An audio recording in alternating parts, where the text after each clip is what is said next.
Gimana caranya memulai bisnis, terutama buat kalian yang mungkin baru hijrah, tapi setelah menonton episode kedua, mungkin kalian mikir, di situ kan kita diarahkan untuk jualan skill kita, biar kita bisa menghasilkan cuan dari situ. Nah, gimana ceritanya kalau kita belum punya skillnya, atau mungkin sudah punya skillnya, tapi rasa-rasanya skill itu belum bisa dijual mahal atau bahkan mungkin belum bisa dijual karena tidak ada orang yang tertarik karena skillnya masih biasa aja.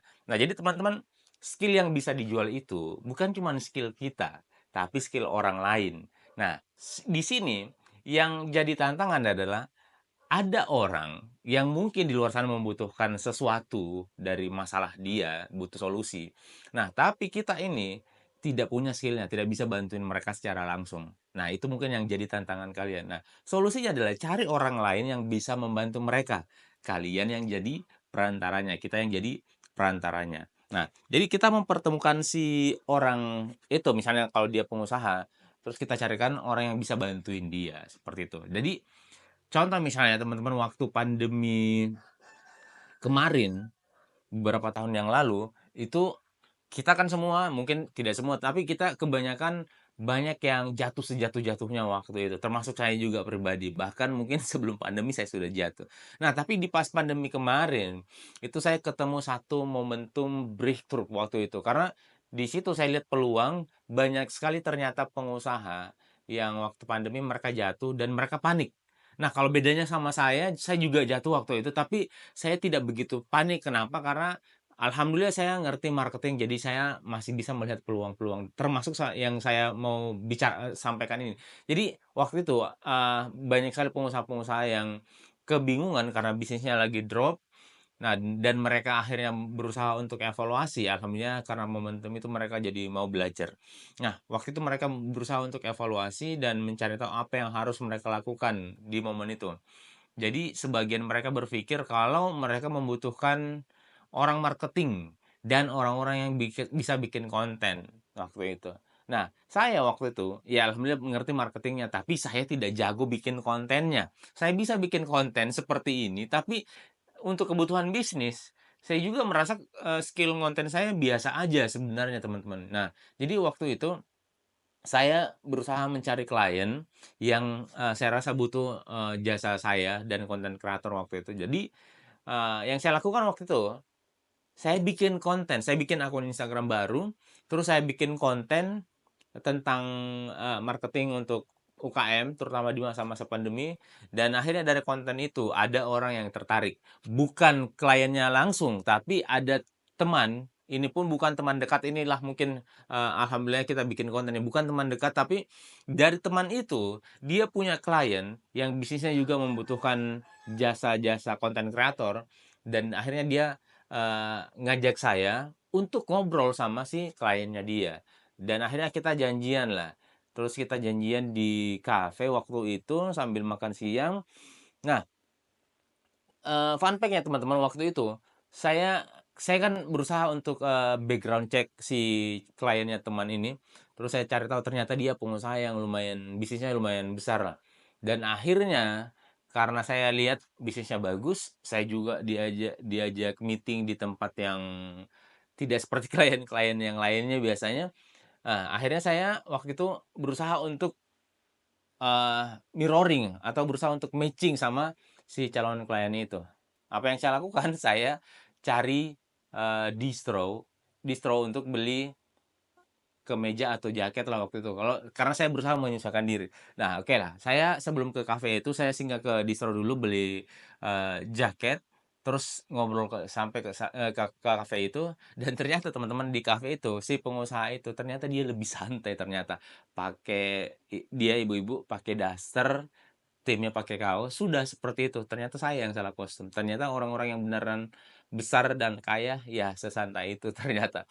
Oke, jadi singkat cerita ngobrol lah kita, dan ya ternyata kebutuhannya sama yang ada di kepala saya, mereka butuh marketing dan konten kreator. Nah, oke, alhamdulillah deal waktu itu dan angkanya lumayan besar, 10,5 juta kalau saya tidak salah di satu bisnisnya. Oke, kita deal. Nah, saya kan belum punya tim waktu itu, belum punya tim, belum punya konten kreator. Nah, apa yang saya lakukan? Saya berusaha mencari konten kreator, ya, seperti itu, untuk bisa saya ajak kerja bareng. Dan ketemu karena konten kreator itu banyak, teman-teman. Nah, terus mungkin kalian mikir, ya bagaimana bagaimana caranya saya menemukan orang-orang yang seperti itu ya, orang-orang yang punya skill dan bisa bantuin saya. Faktanya teman-teman, di luar sana banyak sekali orang-orang yang punya skill, tapi mereka juga tidak tahu cara jualan skillnya. Jadi tugas kita adalah belajar jualannya aja sih sebenarnya. Karena di luar sana banyak orang yang bisa kita ajak kerjasama. Seperti itu yang saya lakukan. Akhirnya kita bantu jalankan project untuk si klien itu, dan alhamdulillah beberapa bulan si kliennya puas, dan akhirnya dia menawarkan kita bisnisnya yang lain. Bisnisnya yang lain kita kerjakan lagi, dan ternyata bisnisnya lebih dari satu, lebih dari dua. Kita kerjakan semua bisnisnya. Beberapa bisnisnya, tidak semua, tapi beberapa bisnisnya lumayan banyak. Nah, dan akhirnya ternyata selama beberapa tahun itu kita tidak mencari klien-klien yang lain, kecuali ada klien-klien kecil seperti itu. Kenapa kita tidak mencari klien yang lain? Karena tim kita tidak cukup besar, dan alhamdulillah kita waktu itu tercukupi dengan hasil dari klien itu. Seperti itu. Jadi ya, intinya kalian tidak perlu mengkhawatirkan kalau kalian belum punya skillnya, karena di luar sana banyak orang-orang yang punya skill yang bisa kita ajak kerja sama. Seperti itu, teman-teman. Nah, jadi tugas kalian adalah mencari kebutuhan target market atau target audiens kalian di luar sana, apa yang mereka butuhkan.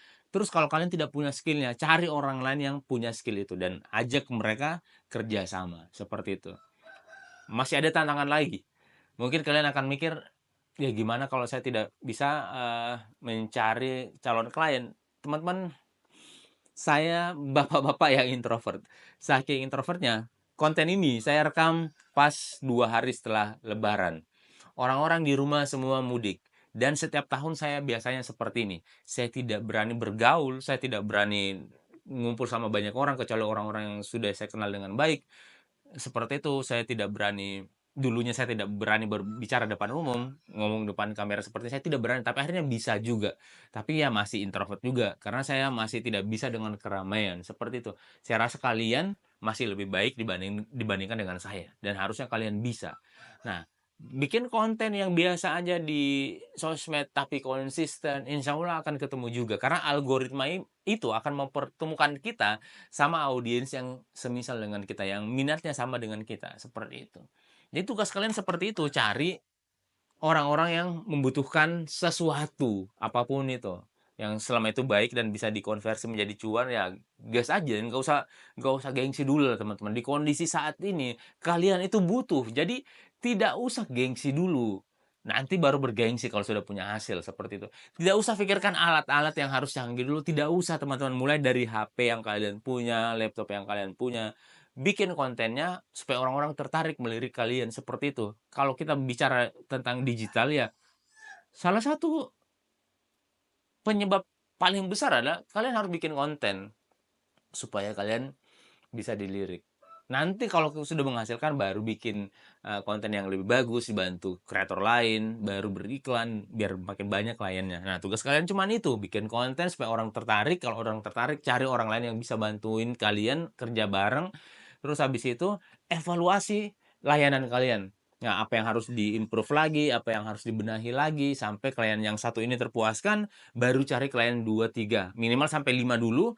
Evaluasi sampai layanan kalian benar-benar bagus, baru scale up dengan konten yang kalian yang lebih bagus, dengan iklan dan lain sebagainya. Seperti itu dulu. Jangan kebanyakan menunda, teman-teman. Karena ya yang buat kita telat ya karena kita menunda. Sebenarnya kita bisa dari sekarang, bahkan mungkin dari kemarin, tapi kita kebanyakan menunda. Kebanyakan gengsinya. Bicara tentang gengsi, kalau saya yang masih introvert ini masih gengsian misalnya, di luar sana, di sosial media terutama, banyak orang yang lebih jago daripada saya, pastinya seperti itu. Tapi kalau saya mikir, dan takut sama orang yang lebih jago sama saya, ya mungkin saya tidak akan pernah bikin konten di sosial media atau yang seperti ini, tidak akan mungkin. Dan kalau saya mungkin tidak akan bikin konten, tidak menempuh sebab atau ikhtiar ini, ya mungkin saya juga tidak akan dapat klien, tidak akan dapat orang yang mau bayar saya, tidak akan ada orang yang mau membeli kelas saya dan lain sebagainya. Nah, alhamdulillah, tapi karena saya memberanikan diri muncul di dunia maya dan akhirnya bisa bicara depan umum, bikin kelas offline dan lain sebagainya. Alhamdulillah menghasilkan seperti itu. Dan saya yakin teman-teman kalau kalian sudah menghasilkan, gengsi kalian pasti akan berkurang. Karena kalian akan peduli kesehatan sama orang-orang di luar sana karena apa yang kalian kerjakan ternyata bisa menghasilkan.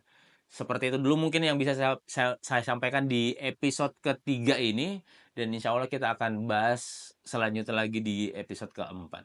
Sampai jumpa. Assalamualaikum warahmatullahi wabarakatuh.